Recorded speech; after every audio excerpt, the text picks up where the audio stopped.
Assalamualaikum warahmatullahi wabarakatuh. Segala puji kita panjatkan untuk Allah subhanahu wa ta'ala. Selawat serta salam tak lupa kita panjatkan juga untuk Nabi Muhammad sallallahu alaihi wasallam. 4 ciri calon penghuni surga adalah tempat terindah yang diidamkan oleh setiap orang beriman. Di dalamnya terdapat berbagai kenikmatan dan kenyamanan yang belum pernah dirasakan manusia selama hidup di dunia. Allah berfirman, penghuni-penghuni surga pada hari itu paling baik tempat tinggalnya dan paling indah tempat istirahatnya. Quran Surah Al-Furqan 25-24. Sebagai hadiah spesial, surga tentu tak bisa dimasuki oleh setiap orang begitu saja. Ia punya kriteria dan syarat khusus untuk bisa menikmatinya. Setidaknya bekal yang dibutuhkan dianggap cukup oleh Allah untuk mendapat izin masuk ke dalam surga. Firman Allah subhanahu wa ta'ala, dan didekatkanlah surga itu kepada orang-orang yang bertakwa pada tempat yang tidak jauh dari mereka. Inilah yang dijanjikan kepadamu, yaitu kepada setiap hamba yang selalu kembali kepada Allah, lagi memelihara semua peraturan-peraturannya, yaitu orang yang takut kepada Tuhan yang Maha Pemurah sedang dia tidak kelihatan olehnya, dan dia datang dengan hati yang bertaubat. Quran Surah Qaf 50-31-33. Ibn Al-Qayyim Al-Jauziyah dalam kitab Al-Fawaid menjelaskan 4 ciri calon penghuni surga sebagai janji dari Allah untuk mendekatkan surga kepada orang-orang bertakwa dengan ciri-ciri tersebut. Berikut 4 ciri calon penghuni surga tersebut. Pertama, awab, yaitu orang yang kembali kepada Allah dari kemaksiatan. Dalam makna lain disebutkan pulang kepada zikrullah setelah melalaikannya.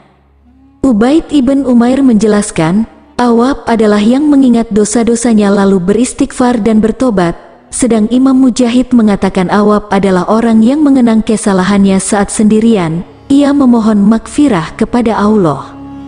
Melakukan kesalahan adalah keniscayaan bagi manusia, tapi hal itu bukan alasan untuk tenggelam dalam kesalahan atau dosa tanpa perbaikan. Dengan memperbanyak istighfar, seorang hamba bisa terhindar dari memikul beban yang berat dan selalu menemukan jalan keluar dari setiap permasalahan. Allah berfirman, dan juga orang-orang yang apabila mengerjakan perbuatan keji atau menzalimi sendiri, segera mengingat Allah, lalu memohon ampunan atas dosa-dosanya, dan siapa lagi yang dapat mengampuni dosa-dosa selain Allah, dan mereka tidak meneruskan perbuatan dosa itu, sedang mereka mengetahui. Quran Surah Al-Imran 3-135. Kedua, hafiz, memelihara aturan-aturan Allah. Ibn Abbas mengatakan bahwa maksud dari memelihara semua peraturan Allah ialah memelihara apa-apa yang diamanatkan oleh Allah kepadanya dan apa-apa yang difardukan atasnya. Qatadah berucap, memelihara semua peraturan Allah adalah memelihara semua hak dan nikmat Allah padanya. Nafsu itu memiliki 2 kekuatan, kekuatan untuk menuntut dan kekuatan untuk menahan. Seorang awab menggunakan kekuatan untuk menuntut tersebut dalam mendorong dirinya kembali ke jalan Allah, sedangkan kekuatan untuk menahan itu dipakai untuk menghindari berbagai kemaksiatan dan larangan Allah. Ibarat sebuah tanaman, ketika keimanan tersebut dibiarkan begitu saja dan tak dipelihara, maka perlahan pohon keyakinan itu menjadi layu. Sebaliknya, jika keimanan tersebut disiram, diberi pupuk dan dipelihara dengan baik, niscaya keyakinan itu tumbuh subur dan dapat dipetik hasilnya. Terlebih karena secara mendasar, keimanan itu bersifat fluktuatif.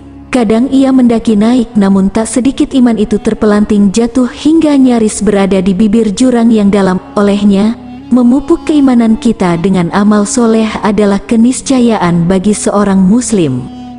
Ketiga, khasyah. Secara bahasa khasyah adalah takut. Khasyah adalah rasa takut seorang hamba yang disebabkan ilmu yang dimilikinya terhadap hal yang ditakuti. Semakin besar rasa khasyah, kian besar rasa cinta seorang hamba kepada Allah.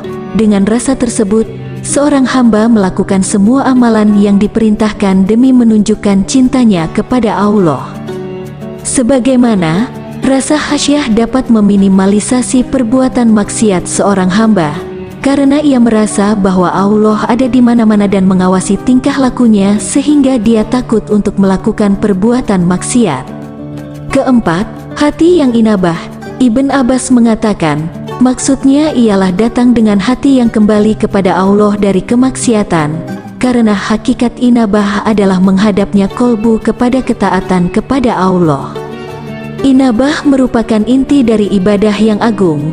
Allah mensifati para nabi serta hamba yang beriman dengan sifat inabah ini. Allah berfirman, "Dan sungguh, kami telah menguji Sulaiman dan kami jadikan dia tergeletak di atas kursinya sebagai tubuh yang lemah karena sakit. Kemudian dia bertobat." Quran Surah Sad 38-34. Lebih jauh Ibn Al-Qayyim menambahkan, inabah adalah kembali menggapai ridha Allah dengan disertai taubat serta mengikhlaskan niat. Inabah merupakan pintu kebahagiaan untuk memperoleh hidayah dari Allah. Demikian 4 ciri calon penghuni surga yang terangkum dalam Al-Quran. Semoga menjadi motivasi bagi setiap muslim untuk memilikinya sekaligus menjadi jalan menuju pintu surga yang dijanjikan Allah. Amin.